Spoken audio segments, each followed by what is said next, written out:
کا نفس اور صحبت کا ہے اثر، اولاد بدتمیز ننگے وقار ہے۔ مغرب کے علم و فن کا نتیجہ ہوا ہے، مغرب کے علم و فن کا نتیجہ ہوا ہے۔ نہ دین سے لگاؤ نہ مذہب سے پیار ہے، خالی نمازیوں سے پڑی ہے مسجدیں، خالی نمازیوں سے پڑی ہے مسجدیں، بس سیریل کا فقط انتظار ہے۔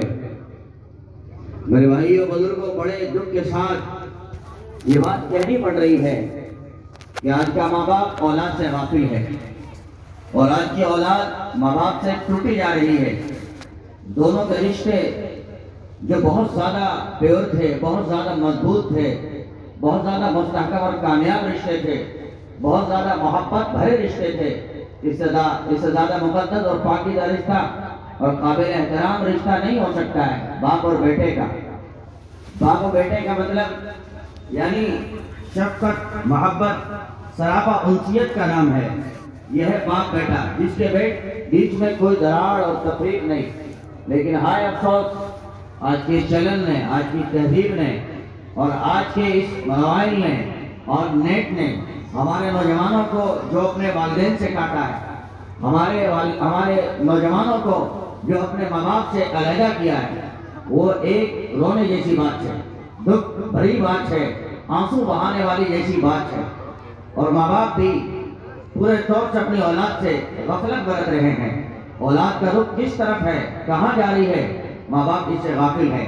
میرے بھائیوں، شادی کے بعد سب سے بڑا نظام ماں باپ کے ذمہ اولاد کی تربیت، اولاد کی دیکھ ریکھ ہے۔ اسلام نے ایسا پاکیزہ دستور اور نظام بنایا، جیسے بچہ پیدا ہو تو پہلے دن یہ سبق پڑھایا کہ اس کے ایک کان میں اذان اور دوسرے میں تکبیر کہی جائے۔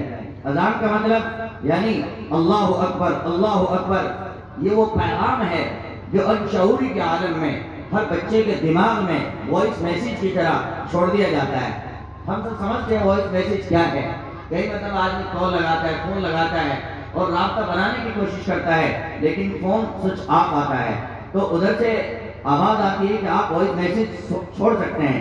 چنانچہ پھر کوئی وائس میسیج چھوڑ دیتا ہے اور جیسے وہ اپنے فون کو آن کرتا ہے، فوراً اسے پیغام پہنچتا ہے کہ فلاں آدمی نے آپ کو یاد کیا ہے، فلاں آدمی نے آپ کو مس کیا ہے، فلاں آدمی نے آپ کو کال دیا ہے۔ چنانچہ وہ اس سے پھر واپس رابطہ بناتا ہے۔ بالکل یہی عالم اور حال ہے۔ اللہ تعالیٰ نے مومنوں کے حکم دیا ہے محبوب صلی اللہ علیہ وسلم کے ذریعے، جیسے بچہ گھر میں جنم لے، اولاد والی نعمت ملے تو اس کے ایک کان میں اذان اور دوسرے کان میں تکبیر۔ وہ کیا ہے؟ پنچعوری کے عالم میں پیغام اندر پھروایا جاتا ہے، اللہ اکبر، اللہ اکبر۔ اے بچے، اللہ بڑے ہیں، اللہ بڑے ہیں۔ جیسے جیسے بچہ آنکھیں کھولتا ہے اور آگے بڑھتا ہے، اشارے دینے شروع کرتا ہے اور مسجد سے 5 وقت یہ ریمائنڈر سنتا ہے، اللہ اکبر، اللہ اکبر، اللہ بڑے ہیں، اللہ بڑے ہیں، تو اندر پڑا ہوا میسج اور باہر سے آنے والا یہ پیغام دونوں آپس میں ٹکراتے ہیں اور بات سمجھ میں آتی ہے، سبب تازہ ہوتا ہے، اللہ کی ذات بڑی ہے، اللہ کی ذات بڑی ہے۔ آپ نے دیکھا ہوگا معاشرے میں بچے جب کھیلتے ہیں، کہیں کبڈی کھیلتے ہیں، کہیں ڈنڈا کھیلتے ہیں یا اور کھیل کھیلتے ہیں، اور انہیں اگر کوئی اوپ کرے، چھیڑ دے، جی انہیں کوئی تمچ لگا دے، انہیں کوئی دھمکا دے اور ڈرا دے، وہ فوراً کہتے ہیں اپنے ابا سے کہہ دوں گا، پلٹ کے جواب دیتے ہیں اپنے ابا سے کہہ دوں گا۔ میرے بھائیوں، اس لیے کہ بچہ اپنی نظروں میں اپنے سب سے زیادہ پیار کرنے والا، اپنے سب سے زیادہ قریب اگر کسی ذات کو پاتا ہے وہ اپنے ابا کو پاتا ہے۔ اسے نہیں معلوم ہے ابا کا بھی ربا کوئی ہے، ابا سے بھی بڑا بھی کوئی ہے۔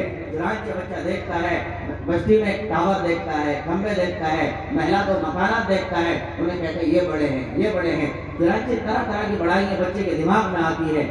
بلاخر جب یہ پیغام دیا جاتا رہتا ہے برابر، تو ایک دن وہ آتا ہے کہ اسے راز سمجھ میں آتا ہے۔ یہ جو 5 وقت تک کہا جاتا ہے اللہ اکبر، اللہ اکبر، جو پابندیوں کا شکار ہوا جا رہا ہے، اس کا مطلب کیا ہے؟ یہ جو 5 وقت اذان دی جاتی ہے، جس کو ہم کانوں سے سنتے ہیں اور گزار دیتے ہیں اور اس پر کان بھی نہیں دھرتے، نظر بھی نہیں کرتے، کیا سنایا جا رہا ہے، کیا کہا جا رہا ہے۔ میرے بھائیوں، کئی مرتبہ بچہ یہ ہوشیاری بیدار ہوتی ہے، وہ پوچھتا ہے امی یہ مسجد میں جو اذان دی جاتی ہے، یہ جو اللہ اکبر، اللہ اکبر 5 وقت سنایا جاتا ہے، یہ ہے کیا؟ کئی مرتبہ اپنے ابو سے سوال کرتا ہے، ابو جی یہ 5 وقت اذان کہی جاتی ہے اللہ اکبر، اللہ اکبر، اس کا مطلب ہے کیا، اس کا مفہوم ہے کیا؟ چنانچہ ماں باپ اگر لیاقت مند سمجھدار ہوتے ہیں، وہ بچے کو پکڑتے ہیں اور کہتے ہیں بیٹے ہم اس کا مطلب جانتے ہیں،